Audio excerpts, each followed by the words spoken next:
Tahun 2025 menjadi momen yang sangat dinanti oleh ribuan bahkan jutaan umat Islam dari seluruh dunia, termasuk dari Indonesia. Di bulan ini, gelombang keberangkatan jemaah umroh kembali memuncak setelah musim haji berakhir. Bagi sebagian orang, ini adalah pertama kalinya mereka menjejakkan kaki ke tanah suci.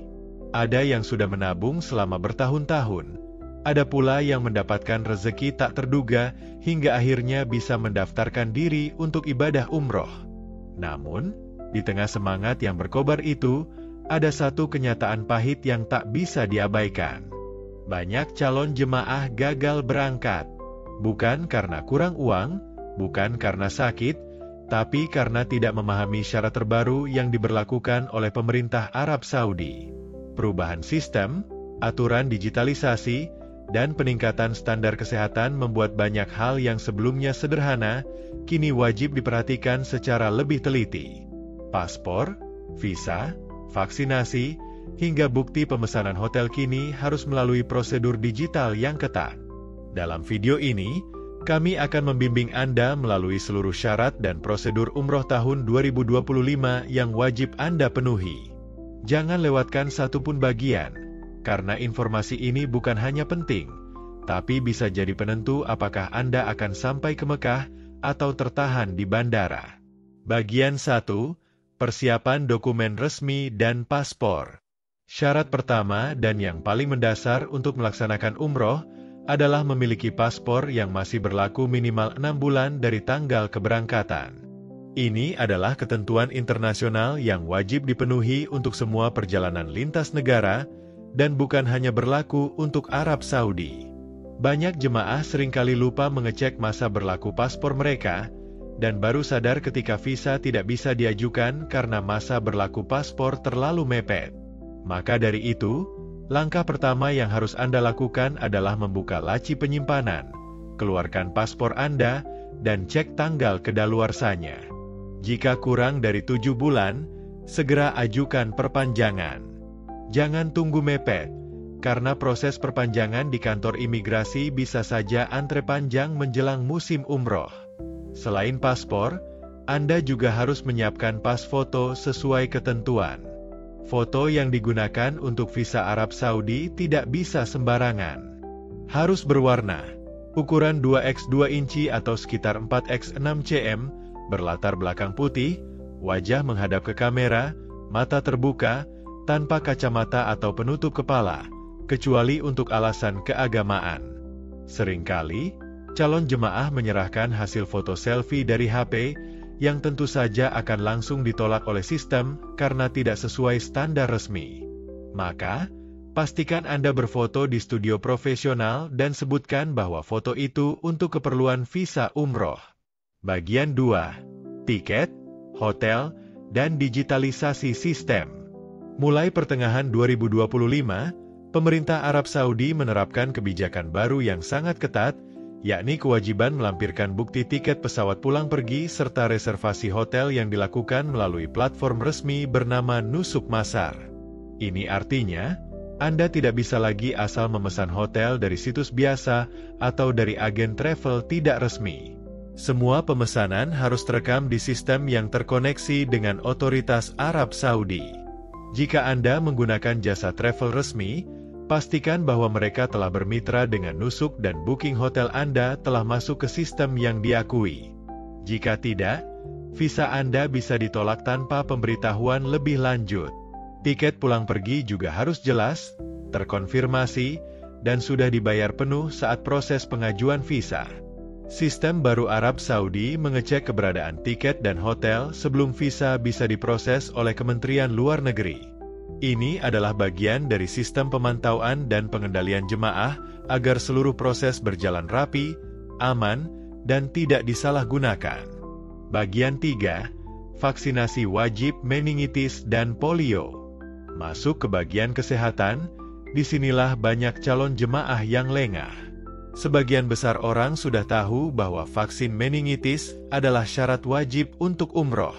Tapi mulai 2025, ada tambahan vaksin baru yang menjadi syarat utama, vaksin polio jenis IPV. Pemerintah Arab Saudi melalui koordinasi dengan WHO dan Kementerian Kesehatan negara pengirim jemaah, menetapkan bahwa seluruh jemaah dari negara endemis polio, termasuk Indonesia, wajib menerima vaksin polio sebelum diberangkatkan.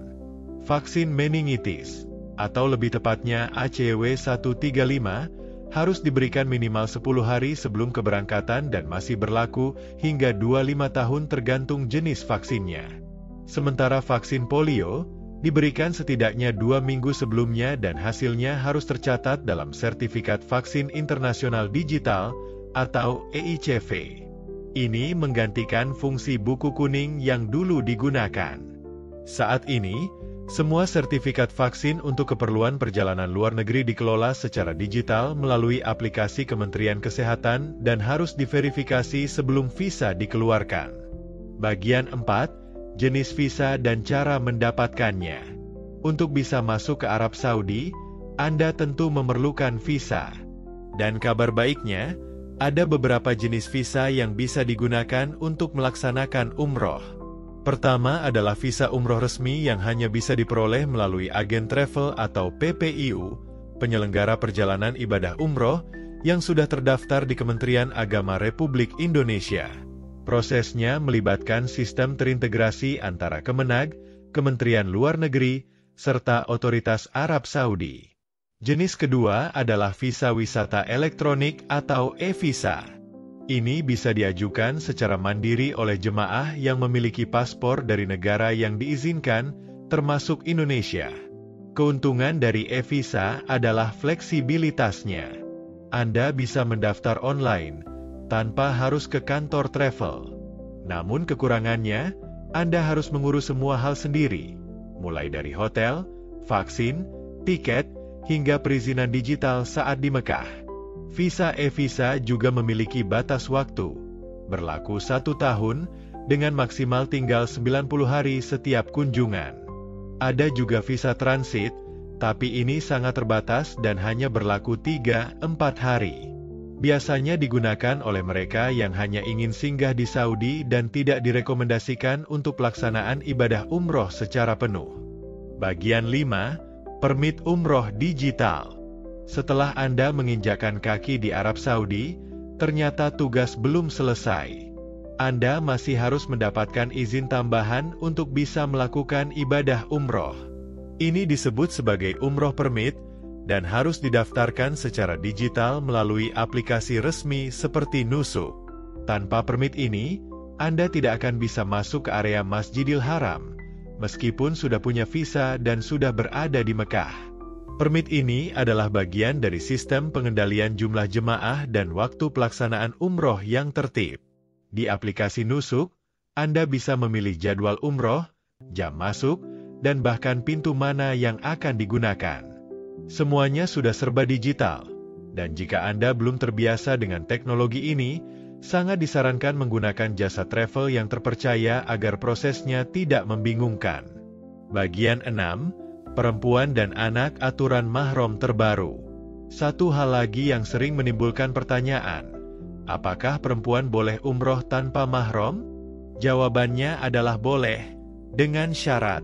Pemerintah Saudi sejak beberapa tahun terakhir telah memberikan kelonggaran, yakni perempuan usia 18 hingga 65 tahun boleh melaksanakan umroh tanpa mahram, asalkan berangkat dalam rombongan yang dikelola travel resmi dan membawa surat persetujuan dari keluarga atau wali laki-laki. Surat ini disebut No Objection Letter dan wajib dibawa selama perjalanan. Sementara untuk perempuan di bawah usia 18 tahun dan anak-anak, tetap diwajibkan untuk didampingi oleh mahram. Kelonggaran ini menjadi angin segar bagi banyak jamaah perempuan Indonesia yang sebelumnya merasa kesulitan berangkat karena tidak punya mahram yang bisa menemani.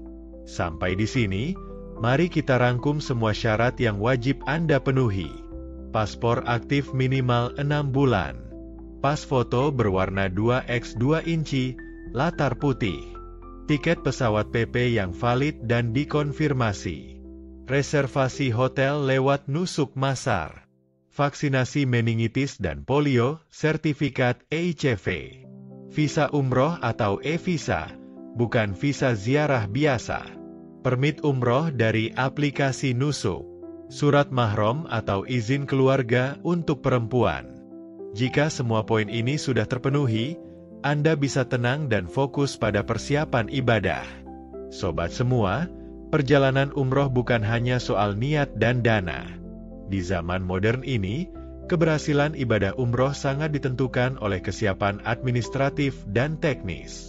Jangan sampai niat suci kita terhenti hanya karena kelalaian dalam menyiapkan satu dokumen penting.